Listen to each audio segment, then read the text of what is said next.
Shalom, shalom, shalom. Selamat pagi masyarakat iman yang dikasihi oleh Tuhan. Hari ini kita bersama-sama akan mengawali minggu yang baru. Dan kita percaya biarlah di minggu ini ada banyak hal-hal yang menggembirakan yang boleh terjadi di hidup kita. Mari bersama-sama kita awali dengan memujikan PKJ 16, bait pertama dan yang kedua. Mari kawan-kawan nyanyi gembira. Mari kawan-kawan nyanyi gembira, gembira mengikuti bunyi lagunya. Mari kawan-kawan nyanyi gembira, supaya isi dunia mendengarkannya. Nyanyikan kasih Yesus, gaungkan sukanya. Maklumkan nama Yesus. Mari kawan-kawan nyanyi gembira. Mari kawan-kawan nyanyi gembira. Gembira mengikuti bunyi lagunya. Mari kawan-kawan nyanyi gembira, supaya isi dunia mendengarkannya. Suka bagai terang surya, suka bagai embun, suka bagai pelangi. Mari kawan-kawan nyanyi gembira. Mari kawan-kawan nyanyi gembira, gembira mengikuti bunyi lagunya. Mari kawan-kawan nyanyi gembira, supaya isi dunia mendengarkannya. Mari kita berdoa. Tuhan, kami mau dengan gembira menjalani hari ini, mengawali hari dengan hati yang positif, dengan hati yang optimis. Kami serahkan biarlah hari ini boleh kami buka dengan penyertaan dari kebaikan-kebaikan melalui firman Tuhan. Kami serahkan hanya dalam nama-Mu, kami berdoa dan bersyukur. Amin. Bapak Ibu Saudara, bersama-sama kita buka dari Yosua 19 ayat 49 sampai 51. Yosua 19 sampai ayat 49 sampai 51 akan menjadi bacaan kita. Yosua 19 ayat 49 sampai 51. Dengarkanlah sabda Tuhan. Setelah orang Israel selesai membagi negeri itu menjadi milik pusaka mereka menurut daerah-daerahnya, maka kepada Yosua bin Nun diberikanlah milik pusaka di tengah-tengah mereka. Sesuai dengan titah Tuhan, mereka memberikan kepadanya kota yang dimintanya, yaitu Timnat Serah di pedungan Efraim. Kota itu dibangunnya dan menetaplah ia di sana. Itulah milik pusaka yang diperundingkan di antara suku-suku orang Israel di Silo oleh Imam Eleazar, oleh Yosua bin Nun, dan oleh para kepala kaum keluarga di hadapan Tuhan, di depan pintu kemah pertemuan. Demikianlah diselesaikan mereka pembagian negeri itu. Bapak Ibu Saudara, ada satu tokoh sejarah namanya George Mueller, seorang tokoh iman, salah satu juga bapak gereja, salah satu pada tahun 1800-an. Dia pernah punya satu cerita menarik. Dia suatu hari di sebuah panti asuhan di Inggris, dia pada saat itu sedang musim dingin dan sedang bahan makanannya tuh habis. Musim dingin sudah masuk ke tahun yang baru, sudah lewat Natal, dan mereka sedang dalam keadaan krisis. Nah, akhirnya Josh juga nggak tahu dia harus berbuat apa.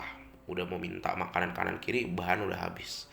Akhirnya dia mengajak anak-anaknya di tengah-tengah kelaparan itu, yuk kita keliling meja dan berdoa mengucap syukur atas makanan yang kita terima.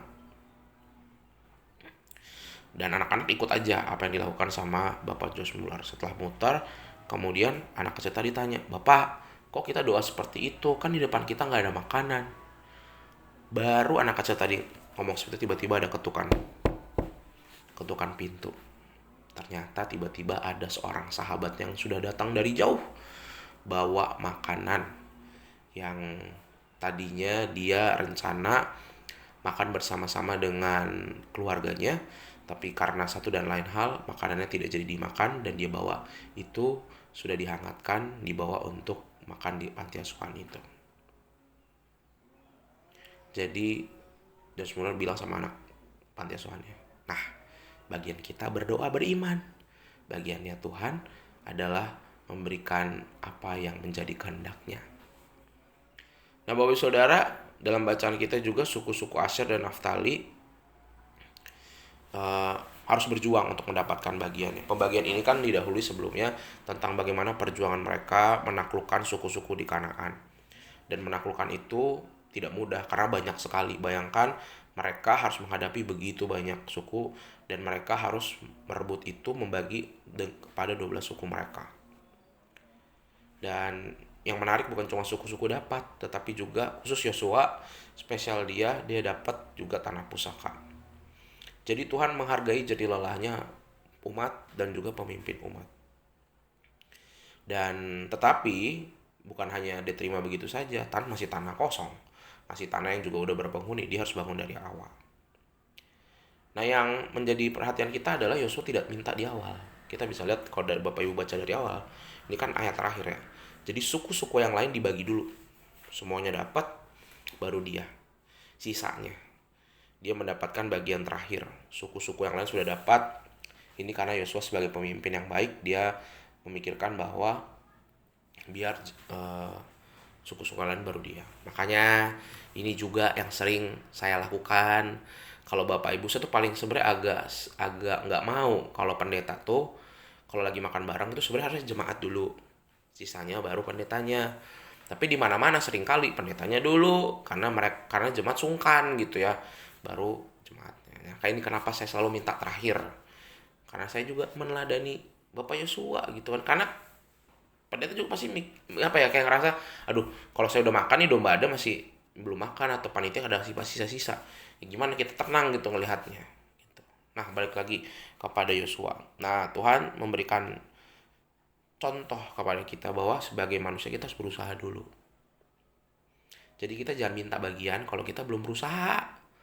Gitu. Dan bagian kita adalah berusaha, beriman, berusaha dan berjuang.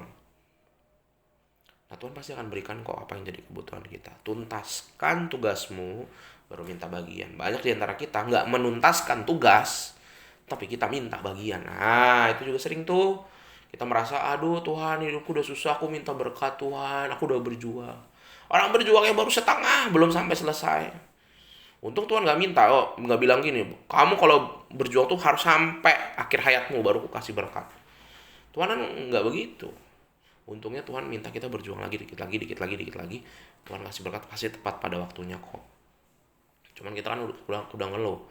Kalau kita nggak dapat kan Tuhan aku minta bagianku. Padahal berjuang juga enggak, ngalah juga enggak, rendah hati juga enggak. Kerjain tugasnya, tapi mengalahnya tidak. Marah-marah iya, ngeluh iya. Nah, kebalik. Harusnya kita ngerjain tugas kita dengan tulus, ikhlas. Hidup bersama keluarga, berjuang. Bekerja aja nggak cukup, tapi mengasihi keluarga. Begitu dalam pekerjaan. Cari uang aja nggak cukup, tapi bersikap ramah, bersikap tulus sama pelanggan. Pelayanan aja nggak cukup. Bagaimana kita mau rendah hati menghadapi teman-teman pelayanan kita, lebih sabar, lebih kuat lagi. Nah, kalau kita udah mengerjakan bagian kita, percayalah Tuhan akan sediakan bagi siapa saja yang bukan cuma menyelesaikan tugasnya dengan baik, tapi menyelesaikan tugasnya dengan sikap yang seturut dengan kehendak Tuhan.